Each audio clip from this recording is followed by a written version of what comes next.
Luka diabetes tidak sembuh-sembuh, bahkan sampai mengalami amputasi, jangan-jangan ini penyebabnya. Yuk belajar diabetes bersama saya Dr. Rinaldo, spesialis penyakit dalam.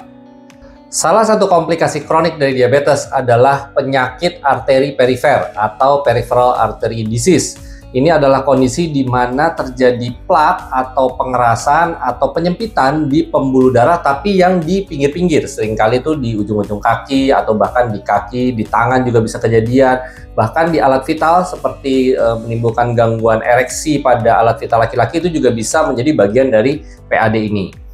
Gejala dari PAD secara terjadi gangguan aliran darah ke ujung-ujung, makanya nanti di organ tubuh yang terkena, misalnya di kaki gitu ya, akan terlihat lebih pucat biasanya. Kalau berjalan nanti ada nyeri, bahkan itu ada istilahnya ya, yaitu claudicatio intermittent. Jadi kalau misalnya dibawa jalan, ya aliran darahnya tersendat-sendat, timbul nyeri ya, dan biasanya kulitnya juga terasa lebih dingin, pertumbuhan rambut di daerah yang terkena juga terganggu, bahkan bisa disertai perubahan warna kulitnya.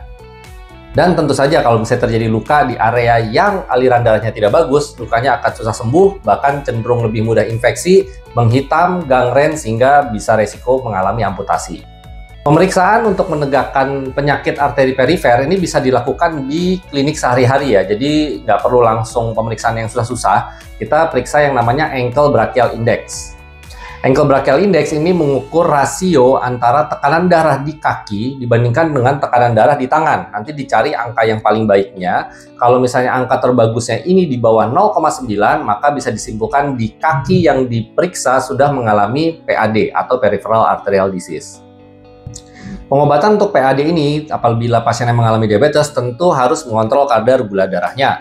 Dan PAD ini akan lebih mudah terjadi kalau misalnya pasien dengan diabetes juga ternyata ada masalah jantung, atau merokok, atau memang tidak pernah aktivitas fisik yang baik, kolesterolnya juga tinggi, punya penyakit ginjal kronik. Intinya hal-hal yang sering menyebabkan penyempitan pembuluh darah atau aterosklerosis itu akan lebih mudah menyebabkan pasiennya mengalami PAD. Untuk obat-obat, biasanya nanti dokter akan meresepkan obat-obat untuk melebarkan ya, vasodilator, melebarkan pembuluh darah di tepi-tepi, kemudian juga bisa pemberian antiplatelet atau pengencer darah, obat-obat anti nyeri, dan bila dibutuhkan lebih lanjut tentunya bisa dilakukan tindakan kateterisasi macam kayak pasang ring, tapi ini di pembuluh darah yang di tepinya tadi.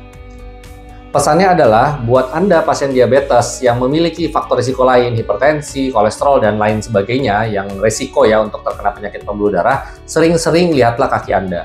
Apabila ada keluhan-keluhan yang saya sebutkan tadi, apabila tampak kakinya berubah ya jadi pucat, pertumbuhan rambut terganggu, warna kulit berubah, sering luka, susah sembuh, segera periksakan ke dokter. Kalau perlu dirujuk ke dokter spesialis penyakit dalam untuk diperiksa lebih spesifik, adakah PAD-nya atau tidak. Karena makin cepat ditangani, mudah-mudahan tidak akan komplikasi menjadi luka yang tidak sembuh sehingga perlu dilakukan amputasi. Ini tentu akan sangat menurunkan kualitas hidup dari pasien diabetes yang dilakukan amputasi tersebut.